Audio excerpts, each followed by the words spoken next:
मित्रों, क्या कानून दो लोगों के लिए अलग अलग हो सकता है? क्या जो काम किसी एक के लिए कानूनी तौर पर सही है वही दूसरे के लिए कानूनी तौर पर गलत हो सकता है? सामान्य तौर पर इसका जवाब होगा नहीं, लेकिन पश्चिम बंगाल में कुछ ऐसा ही हो रहा है। जी हाँ, पश्चिम बंगाल में ऐसा ही हो रहा है। आज हम आपको बंगाल फाइल्स के 3 चैप्टर विस्तार से दिखाएंगे और बताएंगे कि कैसे पश्चिम बंगाल में, जिसे टीएमसी अपना अधिकार समझती है, वही अधिकार जब दूसरा कोई मांगता है तो उसे गलत बताया जा रहा है। आज आपको ये जरूर जानना चाहिए कि अभिव्यक्ति की आज़ादी के नाम पर सेना पर सवाल उठाने वाली ममता बनर्जी और उनकी पार्टी जावेद अख्तर और विवेक अग्निहोत्री जैसे लोगों की अभिव्यक्ति की आज़ादी को छीन लेती है और उसे सही भी बताती है। मित्रों, कोलकाता पुलिस ने आज सेना की एक गाड़ी का चालान कर दिया। आरोप है कि सेना के वाहन ने ट्रैफिक नियमों का उल्लंघन किया। आप तस्वीर को ध्यान से देखेंगे तो पता चलेगा कि एक कार सेना के वाहन को ओवरटेक कर तेजी से आगे निकल जाती है।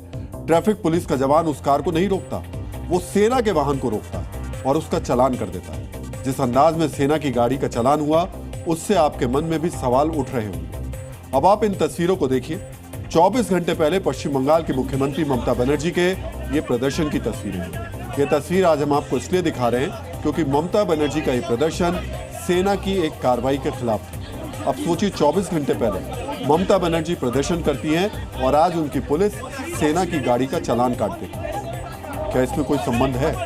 अब हम आपको बताते हैं कि ममता जी सेना से नाराज क्यों है। सेना ने कोलकाता के मेयो रोड पर लगा टीएमसी का मंच हटा दिया। सेना की जमीन पर यह मंच धरना प्रदर्शन के लिए लगाया गया था। पहले आपको यह बताते हैं कि सेना ने टीएमसी का मंच क्यों हटाया। दरअसल 21 जुलाई को प्रदर्शन के मेयो रोड पर सेना की जमीन पर एक प्रदर्शन के लिए एक मंच बनाया गया था। आर्मी से प्रदर्शन के लिए 2 दिन की इजाजत ली गई थी, लेकिन समय खत्म होने के बाद भी मंच को नहीं हटाया गया। हर हफ्ते शनिवार रविवार को टीएमसी कार्यकर्ता यहां प्रदर्शन कर रहे थे। 2 दिन के लिए इजाजत मांगी मिली थी, लेकिन 1.5 महीने बाद भी टीएमसी का मंच सजा हुआ था। सेना ने स्थानीय प्रशासन को मंच हटाने के लिए कहा। जब एक्शन नहीं हुआ तो आर्मी ने अवैध मंच को हटा दिया। इसी बात पर ममता भड़क गई। पहले लाओ लश्कर के साथ प्रोटेस्ट किया, फिर कहा विरोध की आवाज दबाने के लिए मंच तोड़ा गया।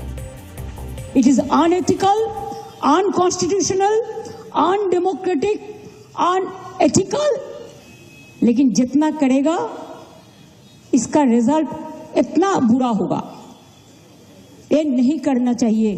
2 दिन के लिए इजाजत ली गई थी, अवैध तरीके से 1.5 महीने तक मंच सजाए रखा और अब एक्शन हुआ तो इसे अभिव्यक्ति की आजादी से जोड़ दिया गया। आमतौर पर ऐसी ही घटनाओं के लिए चोरी और सीनाजोरी वाला मुहावरा प्रयोग किया जाता है, लेकिन यहां हम बात करेंगे सेलेक्टिव अभिव्यक्ति की आजादी की। ममता जी ने अवैध मंच को हटाने के फैसले को अभिव्यक्ति की आजादी से जोड़ा, तो यहां हम ममता जी को जावेद अख्तर की अभिव्यक्ति की आजादी की याद भी दिलाना चाहेंगे। 1 सितंबर यानी अब से 24 घंटे पहले कोलकाता में जावेद अख्तर का मुशायरा होना था। मुशायरे का आयोजन पश्चिम बंगाल की उर्दू अकादमी करा रही थी, लेकिन ऐन वक्त पर यह मुशायरा रद्द कर दिया गया।